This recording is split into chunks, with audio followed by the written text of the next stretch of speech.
Snaps it on 2. Game over.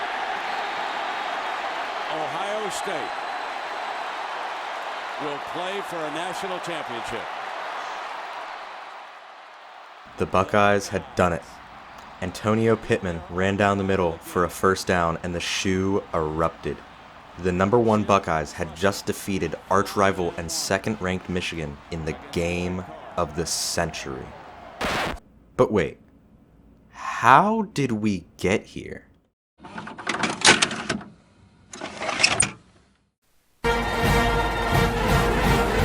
Well, we have to go all the way back to October 16th, 1897. It was a warm Saturday afternoon in Ann Arbor, Michigan, but unbeknownst to anyone at Michigan's Regent Field, the game played on that day would kickstart the greatest rivalry in all of collegiate sports.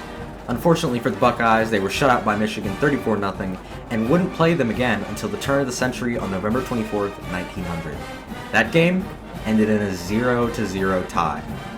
In the following years, Michigan dominated, winning every game from 1901 to 1918, with the exception of a tie in 1910. But after so many years, the Buckeyes were bound to win a game, and in 1919, that came true. The Buckeyes rallied with Chick Harley, the Buckeyes' first ever consensus first-team All-American, and beat the Wolverines 13-3. And although it was their first win against Michigan, it didn't do much for the Scarlet and Gray, as Michigan had 5 national titles, and Ohio State had none. Something had to change, but it wouldn't come for decades. But in the meantime, the rivalry continued. From 1920 to 1935, it was close between the two teams, with Michigan winning 9 and Ohio State winning 7. In 1936, the AP poll was established, and Ohio State came into the matchup ranked 18th. They went on to win 21-0. Almost the same exact result happened the next year, with the 1937 game being a 21-0 win for the 19th ranked Buckeyes. These few games were the first of many ranked matchups in the rivalry.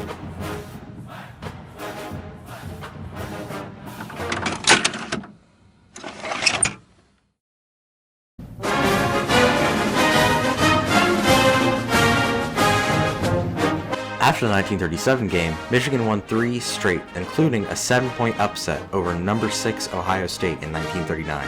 The 1941 game resulted in a 20-20 tie, and after 1941, the Buckeyes finally got their 15 minutes of fame. They came into the matchup ranked 5th. Michigan was ranked 4th. The Buckeyes had high hopes as they were already 7-1. Their only loss to Wisconsin due to an illness contracted from an unsanitary drinking fountain on the way to the game. By this point, Michigan had won another 3 national titles, with a grand total of 8. The Buckeyes still had none, but it didn't matter to them. What mattered was winning the game. And what did they do? They shocked Michigan with a 21-7 win. Nobody could believe it. Did Ohio State really have a chance at their first ever national title? Well, before we can get to that, we have to focus on the last game of the season. It was against Iowa pre-flight, and the Buckeyes blew them out of the water with a final score of 41-12. The fans waited eagerly for the final AP poll rankings to be released. It felt like an eternity for Buckeye Nation. Finally, on November 30th, 1941, the polls were released. Everyone scrambled to find a newspaper with the rankings in it. The entire state froze and looked at the number 1 spot. Ohio State. The Buckeyes had successfully capped off their 1942 season with their first ever national title. Celebrations began immediately and lasted the entire offseason. The 1942 team was coached by Paul Brown, who had previously won 5 state titles and 4 national titles at Massillon, Washington High School. He later went on to co-found the Cleveland Browns, of which he's named after, and the Cincinnati Bengals. He remains the only coach to this day to win national titles at the high school and college level, as well as a championship at the professional level.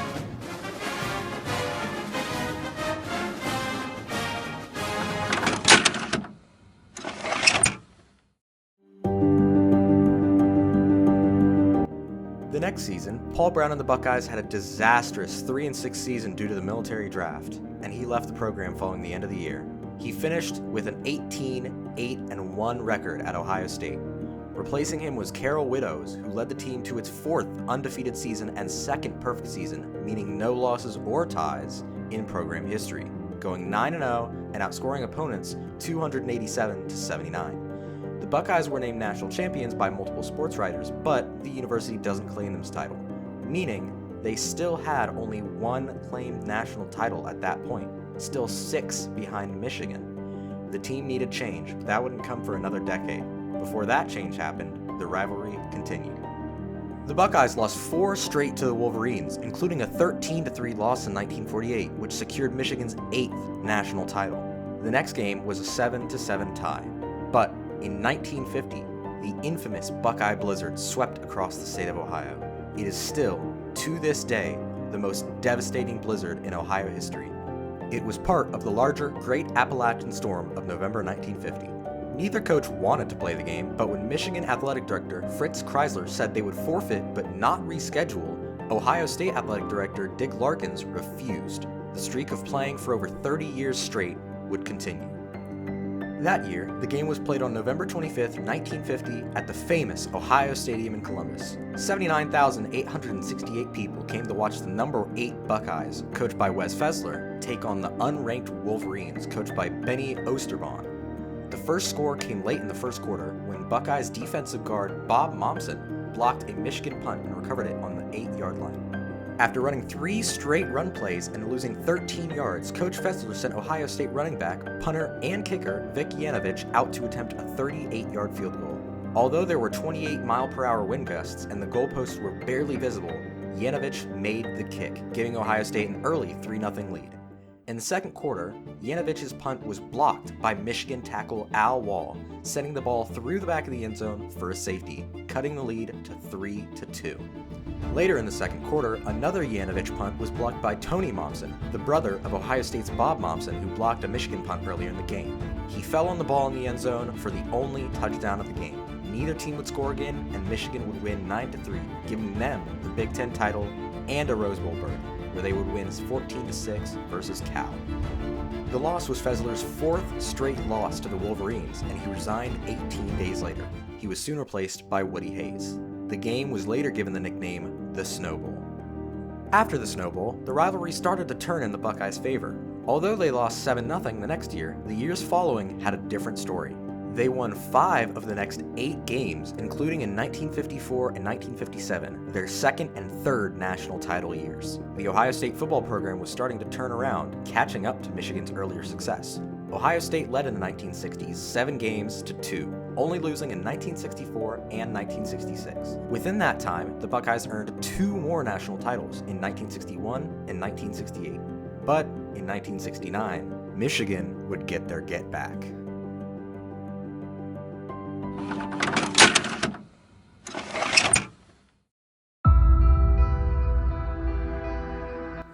By 1969, Woody had already become the best coach in Ohio State football history, winning 5 Big Ten titles and 4 national titles, as well as having a 12-6 record against Michigan. But the Wolverines had just hired a new head coach to replace Bump Elliott. It was a man named Bo Schembechler. Both Hayes and Schembechler had coached at Ohio's Miami University before coming to Ohio State and Michigan. Hayes in 1949 and 1950, and Schembechler from 1963 to 68. Both were born in the Buckeye State. Woody was born in Clifton in Ohio, Schembechler in Barberton. They had both played tackle in college, Hayes at Denison and Schembechler at Miami of Ohio. And now they were on a collision course for November 22nd, 1969. Ohio State came into Michigan Stadium ranked number 1 with an 8-0 record. Michigan was number 12 with a 7-2 record. Ohio State was playing for a 2nd consecutive national title, while Michigan was playing for a Rose Bowl berth and to share the conference title with the Buckeyes. A then record crowd of 103,588 filled the Big House to watch the 66th edition of the game. Ohio State quickly scored on their second drive of the game with a 1-yard rushing touchdown by running back Jim Otis. Stan White's extra point was wide left, and it came back to bite him when the Wolverines responded quickly, giving the Maize and Blue a 7-6 lead. When the Buckeyes scored another touchdown in the second quarter, they made the extra point, but the Wolverines were called offsides. Woody Hayes decided to call for a 2-point conversion, which failed, giving the Buckeyes only a 5-point lead. Michigan would then drive down the field multiple times with a 1-yard touchdown run, a 2-yard touchdown run, and a 25-yard field goal to end the half with a 24-12 lead. For the first time since October 28, 1967, the Ohio State Buckeyes were down at halftime. The second half was an offensive struggle for both teams, not scoring another point. Michigan won 24-12 in the start of what is now known as the 10-year war.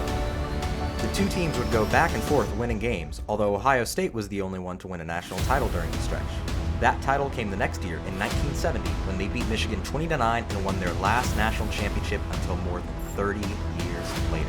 After multiple controversial games, including the famous Vote for the Roses game in 1973, Michigan would win the series 5-4-1 when Woody Hayes was fired after the 1978 season.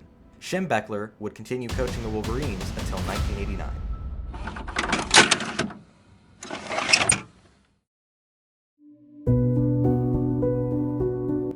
In the 80s and 90s, the Buckeyes had let down their guard, and Michigan began to dominate like they had in the early 1900s.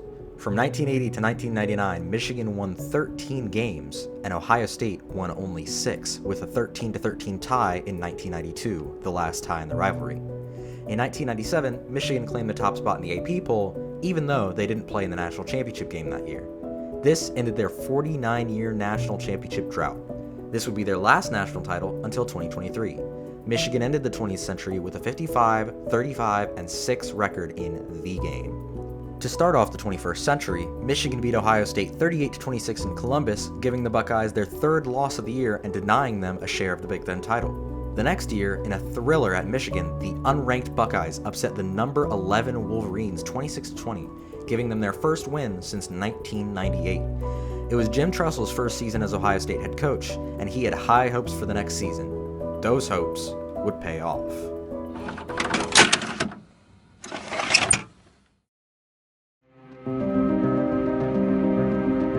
Jim Tressel, in only his second season as head coach, led the Buckeyes through what is considered by many as the best season in Ohio State football history.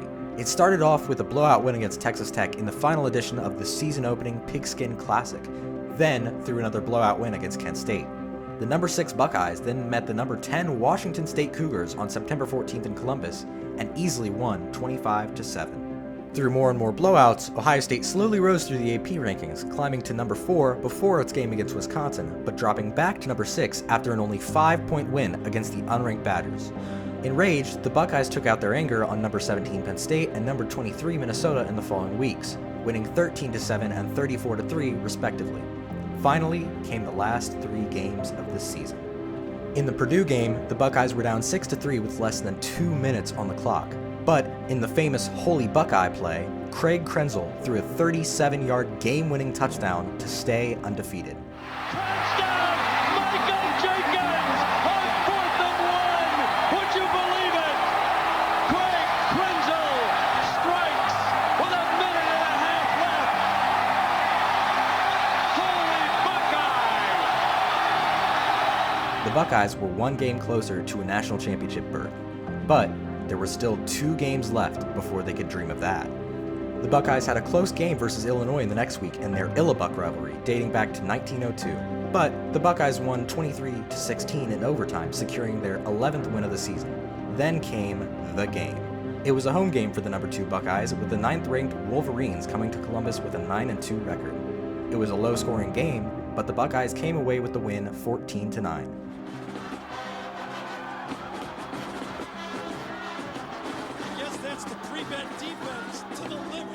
The win secured their first undefeated regular season since 1973, and their first perfect season, no losses or ties, since 1968. They shared the Big Ten title with Iowa, but Ohio State was the BCS Conference champion representative due to tiebreakers. They were in the national championship. It was the Buckeyes' first ever championship game appearance and their 4th appearance in a BCS bowl game. They were faced against defending national champions and top-ranked Miami in the 2 teams' 3rd ever meeting. It was a hard-fought game by both teams, with Miami sending it to overtime with a last-second field goal. In the first overtime, both teams scored touchdowns quickly, neither opting for a 2-point attempt. So, the game went to a second overtime. Ohio State scored quickly, going up 31-24, and Miami got the ball to finish the game. They could tie it up with a touchdown and a PAT, which would send it to a third overtime, or they could go for 2 and win. But on 4th and goal on the Ohio State 1-yard line, Miami quarterback Ken Dorsey was hit by C. Grant while throwing a pass, which fell incomplete. The Buckeyes had just capped off an undefeated 13-0 regular season with a 14th win in the national championship, ending their 32-year title drought. They became the first FBS team to ever have 14 wins in a season.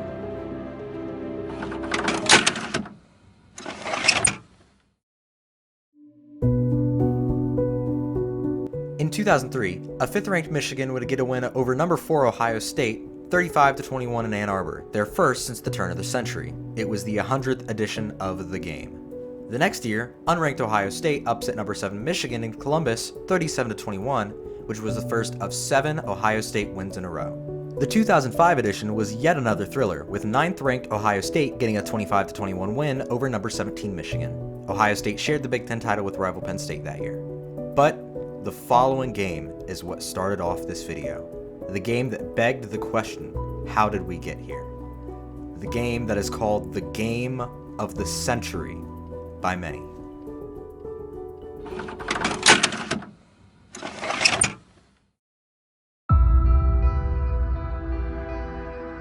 It was November 18th, 2006. Both teams were undefeated at 11-0. Ohio State ranked first, Michigan second. Ohio State was favored by 6, helped by the fact that it was a Buckeyes home game. 105,708 attended the game that day, wanting to see which team would be going to the national championship. Unusually, the game was pushed back from its traditional noon kickoff to 3:30 by an agreement between ESPN and ABC. It was the first time the game had been played under the lights at Ohio Stadium, and temporary lights had to be installed as Ohio Stadium lacked permanent lighting until 2014. It was already thought to be the game of the century before it even kicked off, simply due to the level of play both teams had shown that season. But at 3:44 p.m., the game finally kicked off. Only 2 minutes and 28 seconds into the game, Michigan's Mike Hart ran 1 yard into the end zone to put the Wolverines on the board first. Ohio State responded with a 14-play, 69-yard, 6-minute and 20-second drive that resulted in a 1-yard reception in the end zone by Roy Hall. At the end of the first quarter, it was a defensive masterclass, both teams being held to 7 points each. Quickly into the second quarter, Chris Wells broke free for a 52-yard Ohio State touchdown, giving the Buckeyes their first lead of the game. It was extended 6 minutes later by Ted Ginn Jr. with a 39-yard touchdown reception to put his team up 21-7. Afterwards, Ohio State and Michigan went back and forth in scoring. Michigan scoring a 37-yard touchdown with 2:33 left in the half, and Ohio State cashing in an 8-yard touchdown with only 28 seconds left. It was 28-14 Ohio State at halftime. Coming into the second half, Michigan scored twice with a 2-yard touchdown run and a 39-yard field goal to cut the lead to 4. But Antonio Pittman did what Chris Wells had done just a quarter before, breaking free for a 56-yard touchdown to extend the Buckeyes' lead once more. It was a 2-play, 21-second drive. The Michigan defense recovered a Troy Smith fumble at the end of the third and responded with a 3-play, 45-second drive to start off the fourth quarter. Afterwards, Troy Smith fumbled again, his third turnover of the game, but Michigan failed to cash in any points from the recovery and punted. Ohio State's lead still only at 4, they drove down the field with an 11-play, 83-yard, 5-minute drive to go up 42-31. With only 5 minutes and 38 seconds left in the game, the Michigan offense knew what they needed to do. The drive started off with 5 straight completions by Michigan quarterback Chad Henne, and the Wolverines drove to the Ohio State 16-yard line.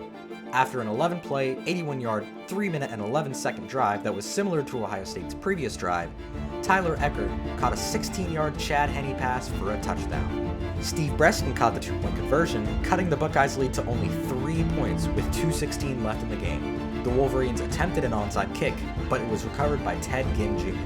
The Buckeye offense knew they had to stay conservative and get a first down, and then the game would be over. On 3rd and 2, Antonio Pittman ran down the middle for a first down. The game was over. Ohio State was number 1. Big Ten champions and possibly national champions. Some thought the two teams would rematch in the BCS championship, but instead, Florida was chosen by the system. The Buckeyes would go on to lose the game 41-14.